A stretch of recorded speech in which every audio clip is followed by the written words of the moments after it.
당신의 무의식은 옅은 빛만이 간혹 들이치는 지구를 간통할 것 같은 바다의 가장 아래층일지도 모릅니다.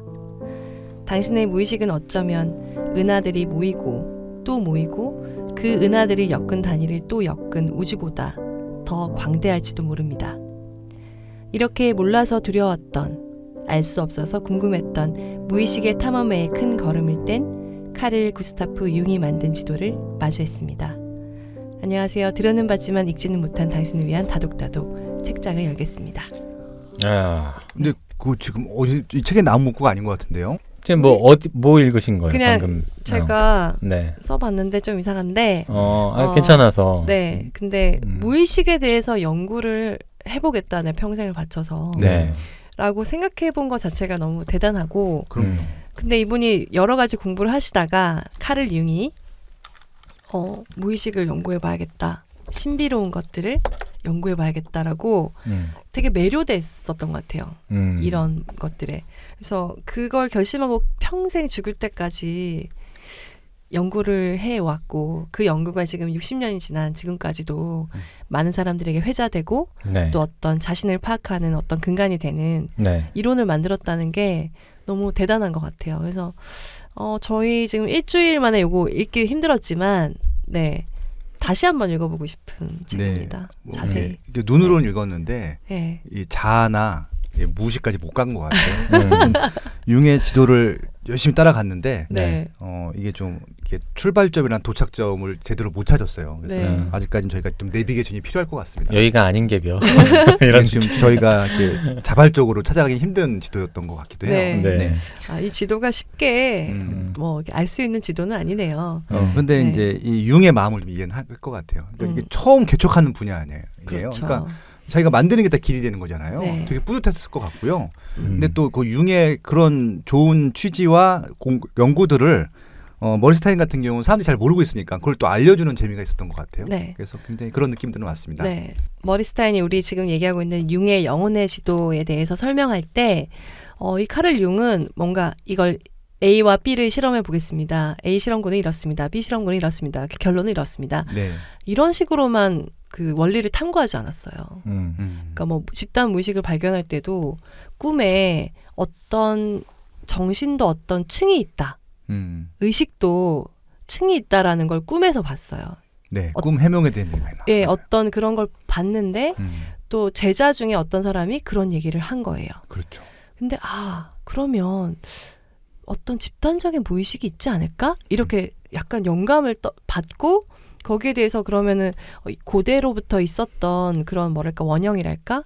그런 무의식의 원형은 무엇일까? 막 조사해 보니까 몇천 년 전이든 몇만 년 전이든 그런 원형이 되는 이야기들이 너무나 일치하는 이야기들이 많다. 그런 비슷하게 그렇죠. 무의식의 네. 층이 있다 뭐 이런 식으로. 그러면 그런 게 있지 않을까 하고 그냥 연구한 거예요. 그런 식으로 영감을 받아서 그냥 쓴 게 되게 많아요. 그럼 이게 과학인가? 이게 과학적 생각인가? 되게 어떤 사람에게는 말 안 되는 그냥 자기가 맞다고 하니까 이런 세계가 있나 보네 네. 라고 생각을 할 수 있는데 저는 그런 용기 그리고 그것들에 대해서 다시 증명하려고 했던 투지?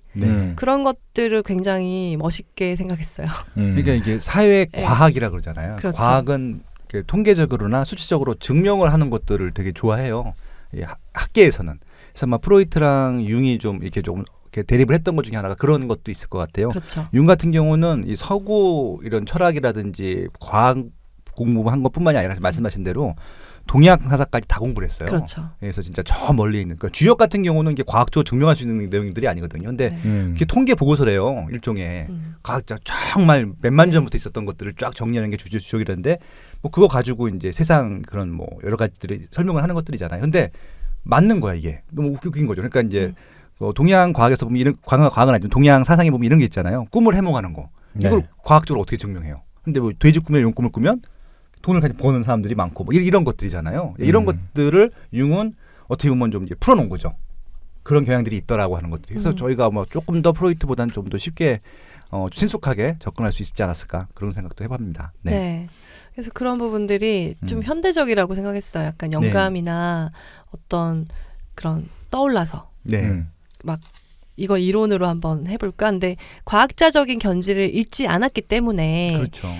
우리가 그래도 학자로서 이 사람을 굉장히 기리고 그리고 공부하는 것 같아요. 또 검증을 하려고 했고요. 네. 그런 노력들이 있었습니다. 네. 그냥 뭐 신비주의적인 그런 부분에 유명한 사람 이런 사람만은 아니었으니까. 그리고 이제 여기가 좀 프로이트랑 달랐던 게 프로이트 같은 경우는 종교에 대해서는 거의 좀 이렇게 비판적인 입장이었었는데 여기는 이게 신적 종교적으로 해석을 또 많이 하려고 했어요. 그래서 자료를 뒤져보다 보니까 이 융의 이 심리학을요.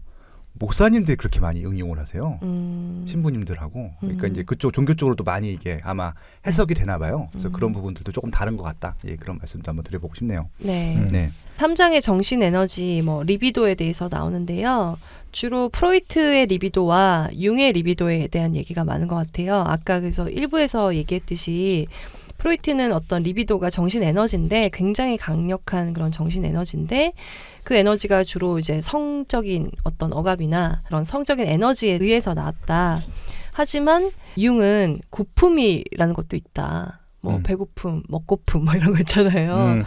그런 갈망의 견지에서도 고려돼야 되는 것이 리비도다. 네. 그래서 정신의 에너지는 어디서 오는가에 대해서도 나오고요. 나중에는 이 시대에 이제 융이 활동했던 시대에 물리학도 좀 발달했기 때문에 물리학처럼 정신 에너지도 이동을 한다. 그런 것들에 대해서 연구를 하기도 하거든요. 그래서 왜 우리가 정신은 보이지 않는 것이고 수량화할 수 없는 것이기 때문에 이렇게까지 생각을 할 수 있을지를 몰랐어요. 네. 근데 이런 게 아무것도 없으면 사실 연구를 할 수가 없잖아요. 그리고 결론을 낼 수도 없고. 근데 그런 부분에 대해서도 굉장히 노력을 많이 한 것 같아요. 네. 그래서 나중에는 이런 정신 에너지니까 이 에너지를 어떻게 측정할 수 있는가, 그리고 그 에너지는 어떻게 흐르는가, 그런 것까지도 어떻게 할 수 있는지 굉장히 책에서 다루고 있습니다. 어떻게 하나요? 응? 죽을래? 빨리 넘어가죠 5장으로. 죽을래를 에코해가지고. 아 웃겨. 근데 나도 싫을 것 같아. 그렇게 질문하면. 1부에서는 그 컴플렉스에 대해서 좀 많이 얘기를 했는데 사실 5장에 나와 있는 페르소나와 그림자가 또 컴플렉스와 밀접하게 관련이 있잖아요. 네. 그리고 우리가 좀 중요하게 봐야 될 부분이 또 페르소나이기도 하고 아마 저희가 이번에 이 책을 한 게 네. BTS 때문이라고 한다면 제목이 사실 페르소나잖아요. 영혼의 지도 페르소나인가요? 맞나요? 네. 그래서 5장을 아마 관심을 굉장히 많이 갖고 보게 되실 것 같아요. 네. 네. 그래서 만약에 이제 BTS가 그 앨범을 발표하고 이제 가사가 딱 봤을 때 이게 이 책이 어느 부분에 나오는지 한번 매칭시켜보는 것들도 네, 너무 재밌을 것 같아요. 몇 장에 나온 얘기인지 지금은 어딘지 모르겠는데 예, 아직 노래가 안 나왔으니까 한번 예측을 해보자면 네. 그러니까 영혼의 지도 페르소나라는 제목으로 나온다. 그런 주제로 나온다. 그러면 일단 연예인들은 페르소나로 움직이는 사람들이잖아요. 그렇죠. 페르소나라는 것은 사회적인 가면이라고 볼 수 있어요. 네. 그러니까 우리 모두가 가지고 있어요. 맞아요. 그냥 갑자기 안녕하세요 막 이렇게 하는 것도 페르소나일 수 있어요. 그러니까 어떤 가식적이다라고만 그렇게 나쁘게 볼 수는 없는 거고 모든 네. 사람들이 가지고 있는 사회적인 그런 부분일 수 있습니다. 사회적인 모습들. 네. 그래서 근데 연예인들 같은 경우에는 그런 페르소나에 대한 고민 굉장히 많이 할 거예요. 내 진짜 자아와 나의 페르소나인데 열광하는 부분들. 그런 부분들에서 오는 괴리, 또 그런 고통, 그런 것들도 굉장히 많을 것 같아요. 네. 네. 그래서 어떤 노래의 내용일까? 이게 되게 궁금해요. 근데 뭐 어쨌든 듣는 사람들을 생각하면 네. 이제 BTS의 뭐 팬분들이 듣겠지만 네. 그 메시지를 전하고자 하는 게 있을 거잖아요. 그렇죠. 그러니까 본인들의 어떤 경험도 있겠지만 우리 노래를 듣는 누군가가 좀 자각했으면 싶은 내용들. 그렇죠. 그러니까 뭐 가면에 너무 숨어 있지 말고 자신을 좀 드러내. 뭐 이런 내용 아닐까라고 저는 추측을 해봤거든요. 어쩌면 근데 그 가면 그 자체에 대해서 고통스럽게 얘기를 해도 네. 그것들에 대해서 더 생각해 볼 수도 있을 것 같아요. 여기 어떤 예가 나오잖아요. 그 가면을 벗으려고 했는데 얼굴까지 벗겨져 버렸다. 낫가죽이 떨어지질 않는다. 낫가죽. 네. 그렇게 얘기를 그렇게 하더라고요. 적혀 있잖아요. 그런 걸 보면은 완전 자신의 페르소나에 동화돼서 네. 또 부모님 같은 경우에는 자신의 페르소나에 맞춰라 자식을 그렇게까지도 하게 되는 경우도 있잖아요. 그러면 이거는 어떤 진정한 나로 사는 것은 아니잖아요. 그래서 이런 영혼의 지도를 우리가 결국 알아야 되는 이유는 진정한 나 자신으로 살기 위해서인 것 같아요. 네. 일단은 내가 어떻게 구성되어 있는지 알아야 이게 나의 어떤 부분이구나, 이런 부분이 발현될 수 있구나, 이런 것들을 알 수 있듯이, 그래서 이런 페르소나에 대해서도 내가 지금 가식적으로 너무 갔구나, 그런 것들을 인식할 수 있게 알을 택하는 거 굉장히 좋은 것 같아요. 그래서 페르소나에 대해서 한번 알아볼까요? 네. 네. 보통 우리는 페르소나만 흔하게 얘기를 하는데 여기서는 그림자라는 개념도 또 같이 그렇죠. 설명을 하고 있어요. 네네. 보면 페르소나가 어떤 외부에 드러나는 나의 모습, 사교적인 모습이라면 네. 그림자는 이렇게 말하면 될 것 같아요. 내면에 좀 추악한 자기의 어떤 본성 내지는 숨겨진 욕망, 뭐 이런 것들을 좀 무의식 속에 숨겨진 욕망, 그런 걸 그림자라고 좀 표현할 수 있을 것 같더라고요. 네, 이 책의 용어 해설에서 얘기하는 어려운 말로도 한번 읽어드릴게요. 예, 읽어주세요. 네. 읽기 싫다. 네. 페르소나는 한 사람의 사회적 정체성을 구성하는 개인과 사회 사이를 조화롭게 이어주는 정신의 수단을 말한다. 그리고 그림자는 성격에서 거절당하고 수용되지 않는 양상을 일컫는 말로 억압된 상태에 있으면서 자아가 지향하는 이상과 페르소나에 대한 보상적 구조를 형성한다 라고 합니다. 네. 그걸 가지고요. 네. 옹기니가 김창환님이라는 분이 있는데요. 네네. 뒤에 해설을 좀 붙여놨어요. 맞아요. 그걸 좀 읽어드릴게요. 페르소나와 그림자, 페이지로는 329페이지에 나온 건데요. 다양한 잠재 인격의 짝인 페르소나와 그림자는 보완적 구조를 이루며 성장한 모든 인간 정신에 존재한다. 페르소나는 공적인 것에 반응하며 그래서 공적 인물로 존재한다. 페르소나는 자아의식과 어느 정도 동일하며 개인의 정신적, 사회적 정체성을 형성한다. 이에 반해 자아가 제어할 수 없는 무의식의 정신 요소 가운데 하나가 그림자인데 자아는 보통 그림자의 발산을 그다지 인식하지 못할 뿐만 아니라 직접적으로 경험하는 것은 아니지만 자아의식이 거절한 것이 그림자가 된다. 자아의식이 긍정적으로 받아들여 동일시하고 흡수하는 것은 자아와 페르소나의 일부가 된다. 그러므로 그림자와 페르소나는 자아의 양극성으로서 정신의 위치에 있는 대극적 짝이다. 텔레비전 드라마 킬미 힐미나 하이드 지킬 나의 내용처럼 지킬 박사와 하이드 씨의 주인공은 페르소나와 그림자가 제대로 통합되지 못하고 완전히 분열된 모습을 보여준다 라고 했거든요. 네. 그러니까 이게 지킬 박사와 하이드 씨만 생각하면 이게 어떤 건지 딱 그냥 드러나는 거죠. 그렇죠. 저는 그 설명들을 보면서 한 가지 그 이미지를 좀 연상한 게 있어요. 이렇게 이해하면 편하겠다 싶어서. 아수르백작이지. 아니요. 그러면 이렇게 왜 보통 이렇게 사람이 막 상상을 하는데 한쪽 편에 이제 천사가 동동 떠 있고 반대쪽 편에는 악마가 이렇게 둥둥 떠 있는 그런 맞아요. 그림 있잖아요. 네네. 거기서 천사가 페르소나고 악마가 그림자야. 그치. 그렇게 그냥 간단하게 인식했어요. 근데 이제 페르소나라는 말이 너무 어렵잖아요.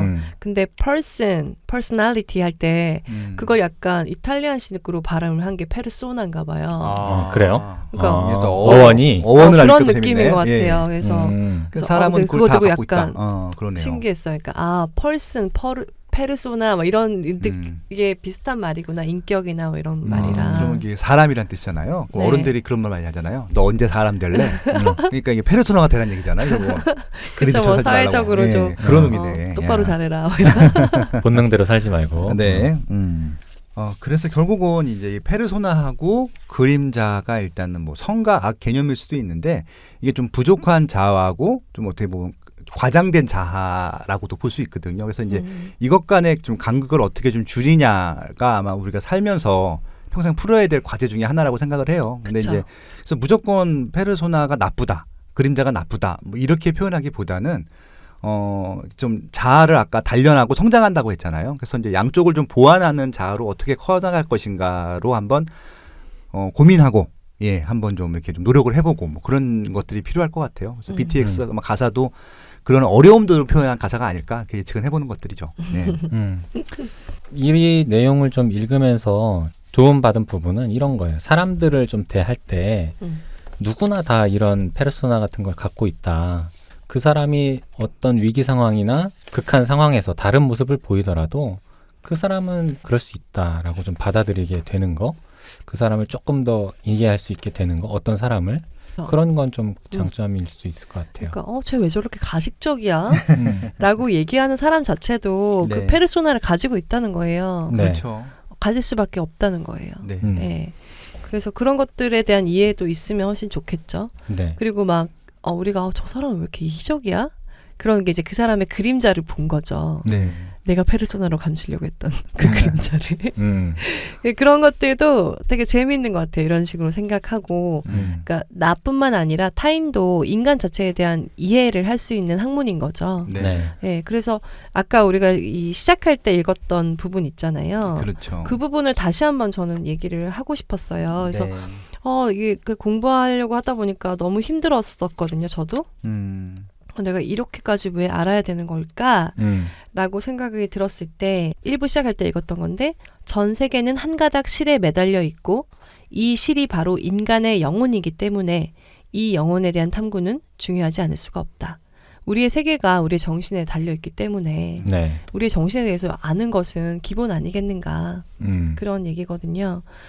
그래서 이거는 한 번 읽어서 사실 될 일은 아닌 것 같고 네. 좀 더 읽어야 될 것 같고요. 그리고 좀 이게 그 실제 사례를 가지고 좀 설명을 드리면 조금 더 이해가 될 것 같기도 해요. 네, 근데 지금 네. 원론적인 그런 그래서 아마 그래서 공부를 해야 되는 것 같아요. 심리학 공부를 아마 그런 것들 같이 테스트를 해보고 얘기 나누고 뭐 그런 시간이 좀 필요할 것 같긴 네. 하더라고요.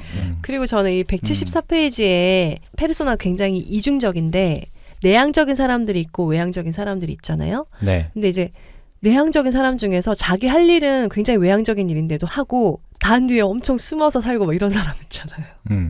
그런 얘기 나오는데 유병재 혹시 아세요? 알죠. 유병재 그 개그맨. 네, 그 전지적 참견 보고 저렇게 특이한 성격의 사람도 있나 저는 그거 되게 놀라웠었거든요. 그러니까 막 뭐 한 2년간 일한 스타일리스트나 그 헤어 메이크업이랑도 얘기하는 거 너무 극도로 꺼려해요. 막 낯가리면서. 그런데 그 예능 쇼에 나와서는 막 웃기고 막 별 얘기 다 하고 웃기는 거 다 한단 말이에요. 네. 근데 이런 사람인가 봐요. 굉장히 내향적인데 자기가 이제 멍석이 깔아지면은 자기는 그렇게 논다 그렇게 얘기를 하더라고요. 근데 내향적인 사람들은 내가 굳이 나서지 않아야 되는 자리에서는 절대 내가 나설 수 없는 거예요. 근데 그게 뭔가 굉장히 극과 극의 사람인 거죠. 암과 명이 굉장히 큰 사람 차이가. 그런 식으로 사람을 이해할 수 있는데 정말 좋은 얘기들이 많더라고요. 저 사람은 왜 저럴까 싶을 때는 좀 뭔가 좀 그 사람의 근원의 탐구, 보여지는 모습과 속이 다른 것에 대한 이유? 뭐 이런 것들을 좀 이해할 수 있게 해주는 그런 네. 내용인 것 같아요. 그리고 그 자아는 아까 주어진 거라고 일부에서 말씀드렸는데 네. 페르소나는 생애 과정에서 여러 번 변경될 수 있다고 합니다. 그렇죠. 그래서 그러니까 나는 이제 직장에 들어갔으니까 내가 좀 직장인처럼 좀 꾸며볼까?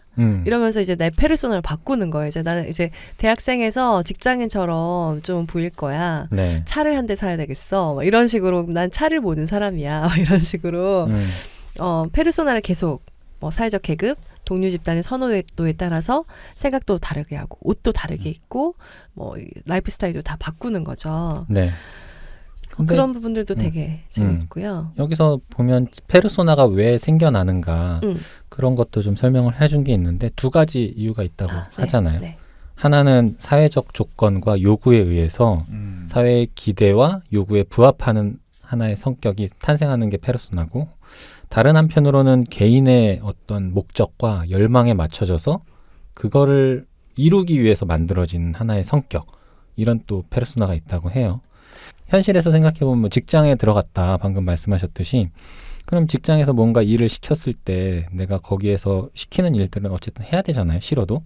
이제 그런 게 이제 사회적 요구에 부합하는 페르소나일 것 같고 또 내가 뭔가 얻고자 하는 게 있어서 돈을 많이 벌고 싶어서 내가 또 따로 의도를 갖고 내 모습을 외면을 꾸미는 거 그런 것들은 또 일종의 내 열망에 의한 페르소나인 것 같고 네. 두 개가 일치할 수도 있고 분리될 수도 있고 뭐 이런 것 같아요. 그래서 이제 아까도 계속 말씀드린 것처럼 그런 페르소나와 그림자는 어떤 스펙트럼의 양 끝점에 있다. 그런데 중요한 거는 이렇게 다른 이 양 끝점을 어떻게 통합해서 전일적으로 살 것인가. 그것이 제일 중요하다. 네. 그래서 어쩌면 이제 그런 우리 청소년들에게 하고 싶었던 말은 이런 게 아닐까. 나의 어두운 부분에 그런 몰입해서 살지 말고 나의 가식적인 부분을 더 보여주려고 하지 말고 우리는 어떻게 이 부분들을 통합할 수 있을까에 대한 이야기. 그 부분이 되게 중요한 것 같은데요. 융은 대극들이 제3자의 개입으로 정신 안에 통합한다고 주장한다. 이 얘기가 그 대극들이 통합될 수 있다는 거예요. 그래서 자아가 페르소나와 그림자 모두를 허용하고 무의식은 새로운 상징 형태로 창조적 해결책을 제시할 수 있는 내면의 빈 공간을 창조한다면 갈등이 해소될 수 있다고 주장했다. 이 대극들을 새로운 태도를 갖고 세상과 새롭게 관계를 가질 수 있도록 연합하게 한대요. 어떤 악도 에너지일 수 있고 잘 보이고 싶은 것도 에너지일 수 있는데 네. 이걸 어떤 자아가 잘 통합해서 할 수 있는 방법이 있다는 거죠. 근데 저는 사실 이 부분을 읽으면서 뭐가 생각나냐면 명상이 생각났어요. 그래서 근데 그 융은 치료 여법이나 삶의 경험을 통해서 이 두 부분 모두를 발달하거나 이제 너무 심한 뭐 그런 그림자는 조금 누그러뜨린다거나 또 너무 심한 페르소나는 조금 그렇게까지 안 해도 돼. 뭐 이렇게 얘기해주거나 이렇게 치료를 할 수 있다고 하는데 저는 그 명상이 좀 해결책도 될 수 있지 않을까라는 생각이 들었어요. 그러네요. 네. 그래서 이런 통합하는 데 있어서 그러니까 네. 내 페르소나가 나 이렇게 왜 인스타그램에 그런 거 보면 내가 딱 사진 찍은 보면 엄청 예쁘고 깔끔하게 해놓고 나머지 엄청 막 엉망으로 해놓고 막 그런 거 있잖아요. 그것도 하나의 페르소나일 수 있잖아요. 예. 내가 보이고 싶은 사회적인 그런 모습.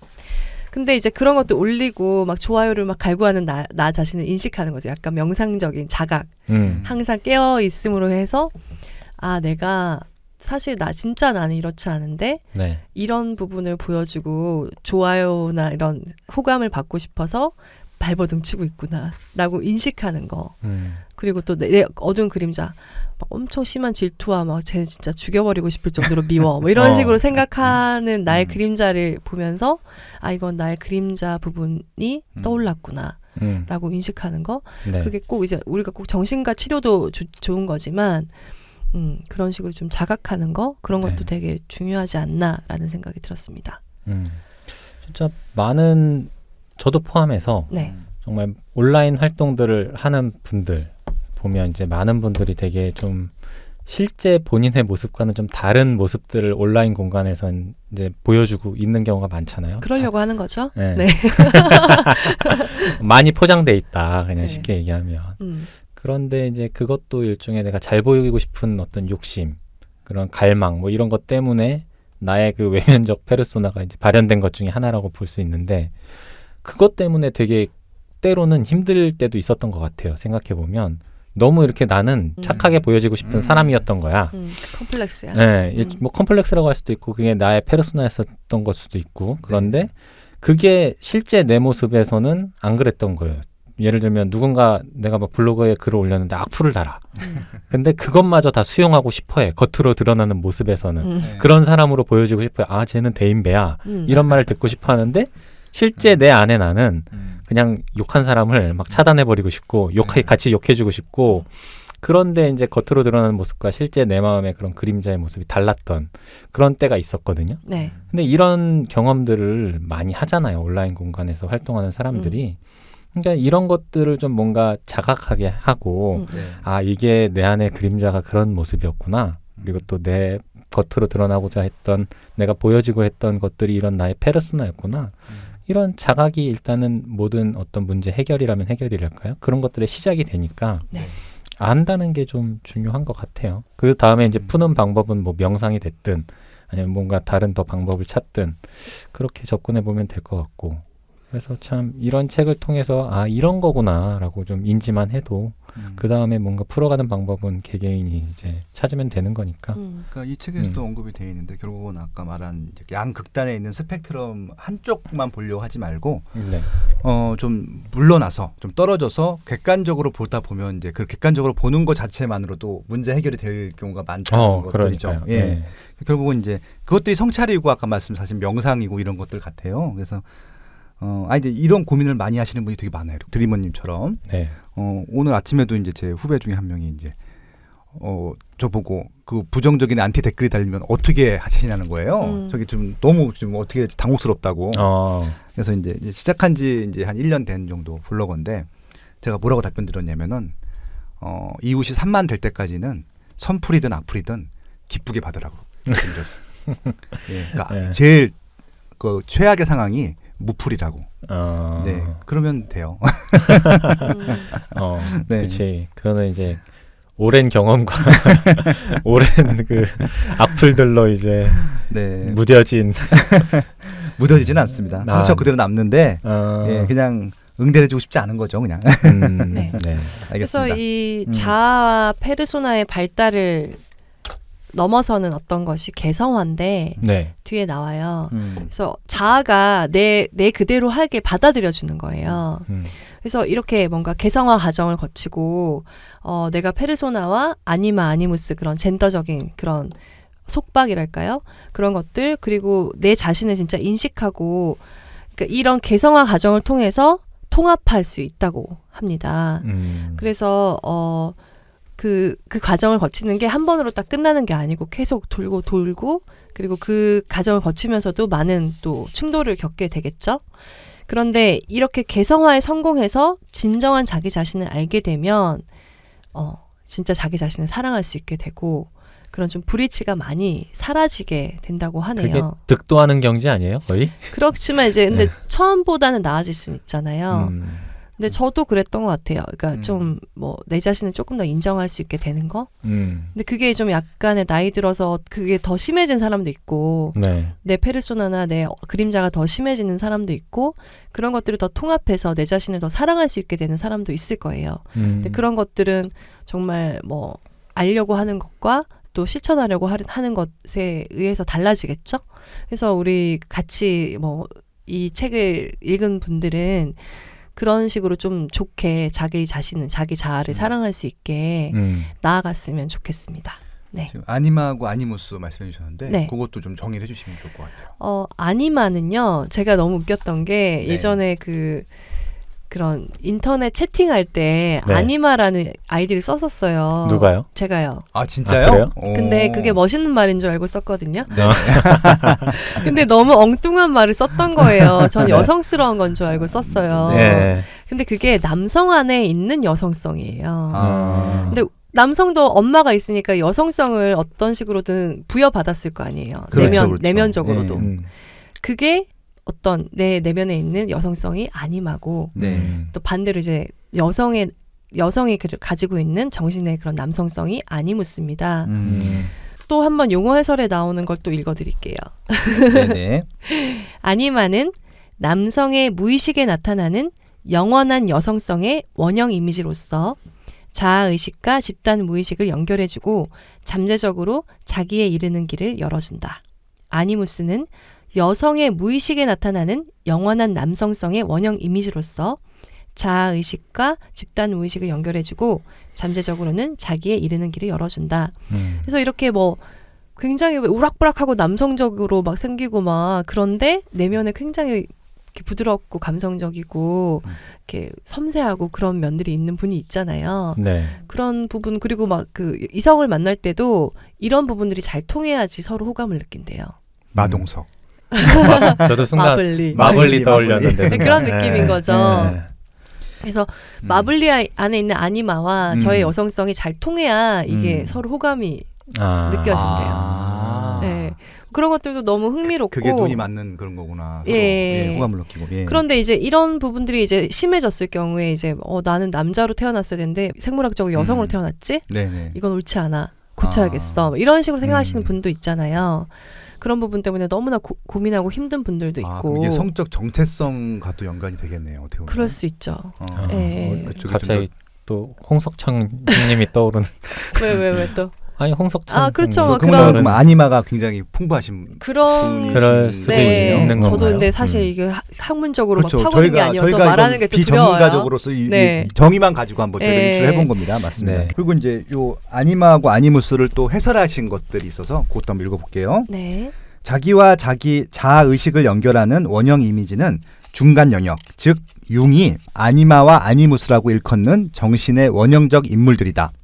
남성에게 아니마는 여성적 인물이고 여성에게 아니무스라는 내적 인물은 남성적이다.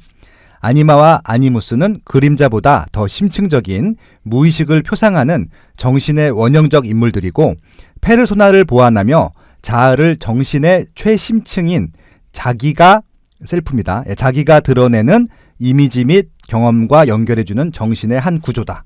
라고 또 해설을 했네요. 도움을 받아야 되는 네. 구조인 거네요. 머리가 아프다. 근데 되게 재밌는 것 같아요. 그렇죠. 네, 이게 전혀 몰랐던 것들인데 아니마 아니무스를 저희가 아무 생각 없이 썼었는데 이게 또 페르소나하고 또 그림자와 연관을 해서 보니까 결국은 이게 계속 저희가 자아를 완성해가는 과정에서 우리가 미숙한, 그러니까 인간으로서 신이 아니기 때문에 미숙할 수밖에 없는 여러 가지 한계점들을 보여주는 것들이고 서로 도와야 되는 것들도 느껴질 수 있을 것 같고요. 이게 남자라 그래서 여성성이 없는 것도 아니고 여자라 그래서 남자성이 없는 것들이 아니기 때문에 이런 것들을 다 종합적으로 통합하는 과정들이 필요하겠구나라는 생각이 자꾸 하게 되네요. 네. 되게 좀 보다 보니까 느껴지는 게 인간의 어떤 부정적인 감정의 측면에서 이제 콤플렉스라는 걸 좀 설명하고 또 인간의 뭐 양면성 가지고 이제 페르소나와 그림자라는 걸 설명하고 젠더에 대한 정체성 그걸 가지고 또 아니마와 아니무스를 또 이야기하고 되게 인간을 다양한 측면으로 이렇게 분석해가지고 이 자아라는 게 뭔지 인간이라는 게 어떤 존재인지 좀 설명을 여러 방면에서 해주는 것 같아서 스펙트럼이 진짜 넓구나. 네. 네, 그리고 제가 드네요. 또 되게 얘기했어야 되는데 못한 부분이 생각났어요. 네, 말씀해 주십시오. 뭐냐면 MBTI에 대한 거예요. MBTI, 예. 근데 이게 MBTI 다 들어보셨을 텐데 융의 사상 가운데 일반인에게 가장 익숙한 것은 심리학적 유형론이 아닐까. 네. 심리적 유형론이라는 이론을 냈는데 네. 융은 두 가지 유형, 내향성과 외향성, 그리고 네 가지 기능, 사고, 감정, 감각, 직관을 범주로 성격을 구분을 했다. 근데 이게 뭐 어떤 사람 범주로 묶는 거 아니냐. 네. 그렇게 이제 비난한 사람도 있는데, 근데 사람들이 주로 개발되는 게 이러한 것들이다. 그 안에서 이제 네 가지 기능이 다 같이 발달한 사람이 거의 없대요. 네. 그래서 넌 딱 여기 이렇게 하는 건 아니다라고 하는데요. 절대적 기준이 아니라 진료의 편의를 위해서 임상적으로 만들게 된 거라고 합니다. 근데 이게 굉장히 타당성이 있다. 이게 역사가 얼마예요? MBTI 1921년에 나왔으니까 지금 거의 100년이 되어 가려고 하는 거죠. 그러네요. 1921년에 미국의 심리학자인 캐서린 브릭스와 이자벨 브릭스 마이어 모녀가 만들어서 이게 브릭스 마이어 지수 뭐 이렇게 해서 MBTI라고 해요. 아, 그래요? 그게 그 뜻이에요? 네. 마이어 브릭스 유형 지표라고 합니다. 그래서 해보셨어요? MBTI? 회사에서 의무적으로 다 했었어요. 아, 그러셨구나. 이전 회사에서. 어떤 사람이에요? 외향적인 분이에요? 내향적인 분이에요? 저는 그 내향 쪽에 가까웠었어요. 아, 그렇구나. 그래서 무슨 아무튼 직업군으로 따지게 되니까 제가 정확히 좀 용어하는데 아무튼 분석적인 사람? 아니요. 그냥 그러면? 참모 스타일이에요. 참모. 대장하기보다는 참모. 근데 제가 봐도 제가 비서실장 같은 거 하면 정말 잘할 것 같아요. 네. 해보셨어요? 저도 했는데 기억이 안 나요. 오래됐어요. 그리고 저도 전 내향하고 외향이 좀 섞여 있는데 외향이 좀 더 강했던 걸로 기억해요. 네. 그래서 이렇게 그러니까 외향성과 내향성 이렇게 해서 네 가지 이니셜로 해가지고 16개 조합을 막 만들잖아요. 네. 한번 해보시면 좀 도움 될 것 같고 또 난 이 사람이래 하고 또 규정되는 게 아니라 또 계속 바뀌기도 하더라고요. 그러니까 그게 참 좋은 게 그러니까 이제 팀장 입장에서 밑에 이제 후배들이랑 커뮤니케이션 할 때 그걸 알면은 그거에 맞는 이렇게 방법들이 쫙 있어요. 매뉴얼을 줘. 근데 진짜 맞아요. 그렇게 해주면은 이게 조금 커뮤니케이션하기가 좀 더 원활하더라고요. 네. 예. 저는 MBTI가 이런 이론에서 네. 나온지 전혀 몰랐어요. 근데 이 책을 읽으면서 알게 됐거든요. 그래서 이게 좀 더 토대가 있었던 그냥 왜 심리 테스트 그런 건 줄 알았는데 맞아요. 토대가 좀 더 있었구나라고 생각을 했었답니다. 그러니까 이게 절대 안 되는 게 있어요. 그것들을 무조건 강요할 수가 없는 거잖아요. 그러면 이제 상대방의 성향을 알게 되면 그에 맞게 이제 서로 다른 방향으로 한번 방법도 찾아보고 이런 것들로 굉장히 유용하더라고요. 전 되게 답 없는 스타일이에요. 막 완전 감성적이고 완전 외향적이고 막 직관으로 다 처리하고 막 이런 사람 있잖아요. 근데 그게 MBTI 할 때 좀 기억나는 거 하나는 저는 제가 스스로 그런 성격이 아니라고 생각했는데 검사 결과는 제가 생각하지 않은 성격으로 나왔거든요. 근데 또 신기한 게 아내는 검사 결과 나온 모습이 맞다는 거예요. 저를 본 그렇죠. 아내 입장에서는. 그러니까 제가 생각하는 제 모습과 타인들이 바라보는 제 모습이 좀 다르더라고요. 그런 그거에 것도 좀 알게 테스트하는 이유 중에 하나예요. 네. 그러니까 보통 자기가 자기를 잘 몰라요. 그러니까. 그래서 이제 그거 이제 보통 연애할 때 계속 싸우는 분들이 있는데 둘이 한번 보라고 말씀드리면 대부분 그게 안 맞아요. 예, 그런 경우가 많아요. 그게 또 성향별로 또 안 맞는 그런 게 있나요? 첫눈에 반해갖고 우리는 이제 평생 천생연분이라고 생각하는데 살다 보니까 연애를 하다 보면 안 맞는 경우가 있거든요. 근데 MBTI를 해보게 되면은 안 맞는 이유가 딱 나와요. 되게 신기했었어요. 예. 이 얘기 처음 했어야 됐는데 좀 가볍게 그죠? 이렇게 영혼의 지도를 보다 보면 내 자신 그리고 다른 사람들 인간에 대해서 이해할 수 있는 그렇죠. 폭이 굉장히 넓고도 깊어질 것 같아요. 네. 그래서 어렵더라도 이 책 꼭 이 책이 아니어도 또 밀리의 서재에도 또 입문서가 있더라고요. 융에 대한 그런 분석 심리학의 입문서가 있더라고요. 그 책이 좀 더 사진도 많고 더 재밌었어요. 그래서 어떤 식으로든 한번 읽어보면 우리가 사는 세상 그리고 사람들에 대해서 훨씬 깊이 있게 알 수 있지 않을까라는 생각이 든 책이었습니다. 그리고 이제 다른 사람들 또 이해를 해야지 또 내 자신도 또 알 수 있고요. 그리고 또 세상을 사랑하고 나도 사랑할 수 있게 될 것 같아요. 네. 세상을 살아가는 방법인 것 같아요. 저희가 이 방송 들어오기 전에 마시형님이 이런 질문을 하시더라고요. 이 책의 주제가 한 줄로 뭐야? 그랬더니 본인께서 생각하시는 답을 말씀하셨어요. Love Yourself라고. 그러니까 너 자신을 사랑하는 방법을 알 수 있는 책이다. 근데 그 말씀이 맞는 것 같아요. 내 그러니까, 자신을 좀 알고 이해하고 나를 먼저 사랑하고 타인도 사랑하는 법을 알게 되고. 저는 know yourself, love yourself 이렇게. 그러면 여기까지 하고 다음 주 책은 하지연 교수님의 고민이 고민입니다를 다루도록 하겠습니다. 네. 또 심리학. 저희가 이제 인간의 심리학 아니고 뇌과학. 뇌과학. 네, 죄송합니다. 뇌과학과 심리학의 힘 이런 부제인데 일상 속에 고민 많이 있으신 분들 아마 다음 방송에서 그걸 어떻게 줄이는지 저희가 이제 꼬치꼬치 캐묻도록 하겠습니다. 쓸데없는 고민을 줄여주신다고 하니 뇌과학 하니까 갑자기 한 분이 생각이 나네요. 누구요? 듣고 계십니까? 정재승 교수님. 갑자기 왜 정재승 교수님 소환하는 거예요? 그럼 여기까지 하죠. 네, 다음 주는 하지연 선생님과 함께 고민이 고민입니다 하기로 하고요. 네, 우리 정신을 힘들게 했던 융의 영혼의 지도는 여기에서 마무리하겠습니다. 지도를 펼쳐보는 것까지 하고 끝난 것 같아요. 펼쳤다, 접었다, 끝. 안녕. 다음에 아마 융의 영혼의 내비게이션이 나올 것 같아요. 자동 안내하는 시스템. 다른 분이 하시는 언제 거예요. 끝나요 그 방송이? 고맙습니다. 네.